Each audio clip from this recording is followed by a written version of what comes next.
नमस्कार बच्चों, आप सभी का स्वागत है आपके अपने चैनल हिंदी बोध पर। आज हम इस वीडियो में पढ़ेंगे नारा लेखन। नारा लेखन जिसे स्लोगन राइटिंग भी कहते हैं, ये आपके क्लास 9th कोर्स बी के पाठ्यक्रम में शामिल है। साथ ही हिंदी पखवाड़ा विशेष में नारा कैसे लिखें, ये हम इस वीडियो में सीखेंगे। नारा शब्द का क्या अर्थ है, नारा कहाँ से आया और इसका इतिहास क्या है, नारा बोलने से या कहने से लोग कैसे प्रभावित होते हैं, ये भी हम जानेंगे। साथ ही हम जानेंगे कि सरल और स्पष्ट भाषा में कैसे हम खुद स्वयं अच्छे नारे लिख सकते हैं। तो चलिए शुरू करते हैं हमारा ये वीडियो। नारा या स्लोगन, नारे को हिंदी में प्रचार वाक्य भी कहते हैं। नारा शब्द के हिंदी में अन्य नाम हैं उद्घोष, आह्वान वाक्य, नीति वचन। नारे का शाब्दिक अर्थ है जोर का शब्द, तेज आवाज, बुलंद की जाने वाली सामूहिक या एकल आवाज। एकल मतलब अकेली, सामूहिक मतलब ग्रुप में। तो नारे का शाब्दिक अर्थ है जोर का शब्द, जो उच्चारण करके बोला जाए। जैसे आपने कभी स्कूल में, विद्यालय में रैली निकाली होगी तो एक विद्यार्थी या दो विद्यार्थी एक साथ आगे बोलते हैं और फिर सारे विद्यार्थी पीछे पीछे बोलते हैं, तो आप उससे जोश और उत्साह भी पैदा होता है। तो ऐसे ही नारे को हिंदी में प्रचार वाक्य कहा गया है। और अन्य शब्द हैं उद्घोष, आह्वान वाच्य, नीति वचन। आगे हम जानते हैं नारा अलग अलग विषयों से संबंधित समाज में किसी वस्तु की विशेषता को स्थापित करता है। संक्षिप्त, सार्थक एवं प्रेरणादायक वाक्य ही नारा व स्लोगन कहलाता है। नारा जो लोगों को प्रोत्साहित करे, उनमें जोश भर दे। नारे के प्रत्येक शब्द में एक शक्ति होती है जो लोगों के मन में प्रभाव डालती है। लोगों के मन में जो शब्द छा जाते हैं उन्हें नारा कहते हैं। अब देखो, गांधी जी ने दिया नारा करो या मरो, तो वो उस समय की राजनीतिक स्थिति को कैसे प्रभावित किया और लोग कैसे प्रभावित हुए, वो महत्वपूर्ण था। तो ऐसे ही नारे जो होते हैं वो लोगों में जोश, उत्साह भर देते हैं और साथ ही प्रभावित भी करते हैं, आकर्षित भी करते हैं। तो आगे हम जानेंगे किसी व्यक्ति, पक्ष, दल के उद्देश्य को अभिव्यक्त करने के लिए लयबद्ध, प्रेरणादायक, जोश युक्त, तुकांत आदर्श विचार जो लोगों को सहज ही अपनी ओर आकर्षित करने के लिए लिखा या बोला जाता है, वह नारा कहलाता है। अब किसी विशेष पक्ष मतलब कोई ऐसी पार्टी हो या सामाजिक संस्था हो जिसने अपने उद्देश्य को प्रकट करने के लिए कुछ लयबद्ध तरीके से राइमिंग वर्ड्स और जो प्रेरणादायी हों, आपको मोटिवेट करें, आप में जोश पैदा करें, ऐसे तुकांत आदर्श विचार भी नारे कहलाते हैं। आगे है, नारे लोगों को प्रेरित करने की क्षमता रखते हैं। नारा सामाजिक, राजनीतिक, धार्मिक और अन्य संदर्भों में किसी विचार या उद्देश्य को बारंबार अभिव्यक्त करने के लिए यादगार व आदर्श वाक्य है। नारे बहुत प्रभावशाली होते हैं। नारा भारत समेत अन्य देशों में भी प्रयोग में लिए जाते हैं।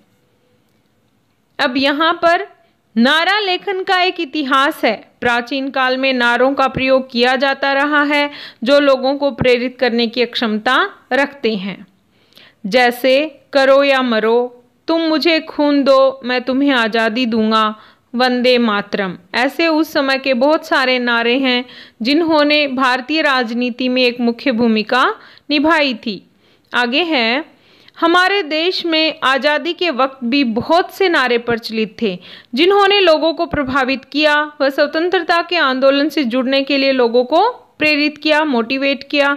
इन शब्दों ने लोगों के मन पर हथियारों से ज़्यादा, जितना हथियार प्रभाव नहीं डालते उससे कहीं ज़्यादा इन नारों ने लोगों को प्रभावित किया। अब नारा लेखन का उद्देश्य क्या है, एम क्या है, स्लोगन राइटिंग का एम क्या है, क्यों लिखते हैं हम? तो इसका है पहला, समाज को एक आदर्श संकेत देना, सोसाइटी को एक आइडियल संदेश देना, मैसेज देना, लोगों को किसी कार्य विशेष के लिए प्रेरित करना, कार्य जैसे कि पेड़ लगाने के लिए या और बहुत सी स्वास्थ्य से संबंधित, जैसे अभी कोरोना के टाइम पर कोरोना से सेफ्टी कैसे रखी जाए, सुरक्षित कैसे रहें, उसके लिए भी बहुत सारे नारे लिखे गए हैं, बने हुए हैं। तो आपने मोदी जी को भी बोलते सुना होगा, 2 गज की दूरी है जरूरी। तो ये क्या है, ऐसे ही हैं जो नारे आपको प्रभावित करते हैं, एक संदेश देते हैं, प्रेरित करते हैं आपको। सामाजिक अभिव्यक्ति को प्रकट करना, लोगों को किसी उद्देश्य के प्रति जागरूक करना, अवेयर करना कोई उद्देश्य विशेष के प्रति, जैसे जल है तो कल है, आपको वाटर सेविंग के लिए बता रहे हैं, तो ये स्लोगन फेमस है। तो ऐसे ही समाज को एक आदर्श संकेत देना, किसी विशेष कार्य के लिए लोगों को प्रेरित करना, सामाजिक अभिव्यक्ति को प्रकट करना और लोगों को किसी उद्देश्य के लिए जागरूक करना ही नारा लेखन का उद्देश्य है। आगे, नारे स्लोगन की विशेषताएं क्या हैं, क्वालिटी क्या है? नारा अगर तुक व लय के साथ लिखा गया हो तो बहुत अच्छा होता है। नारों में सरल, लोकप्रिय व प्रचलित शब्दों का प्रयोग होना चाहिए। ये इंपॉर्टेंट बातें हैं। जब आप नारे लिखो तो आपको किन बातों का ध्यान रखना चाहिए, वो यहाँ पर हम बात कर रहे हैं। तो नारे में क्या होनी चाहिए, तुक व लय, राइमिंग वर्ड आप यूज करोगे तो बहुत अच्छा होगा। दूसरा, सरल, लोकप्रिय, शब्द कैसे हो, सरल हो, लोकप्रिय, लोग जानते हो उन शब्दों का मीनिंग, और प्रचलित हो, उस समय वो बोले जा रहे हों। तो ऐसे शब्द होने चाहिए, क्योंकि ऐसे शब्द लोगों की जुबान पर जल्दी चढ़ जाते हैं, जल्दी उच्चारण करने में आ जाते हैं। स्लोगन या नारा बहुत ही संक्षिप्त और प्रभावशाली होना चाहिए, छोटा होना चाहिए और इफेक्टिव होना चाहिए। स्लोगन गंभीर अर्थ लिए हुए होना चाहिए। जो स्लोगन आप दे रहे हो उसका मीनिंग डीप होना चाहिए, मीनिंगफुल होना चाहिए जो स्लोगन आप लिख रहे हो।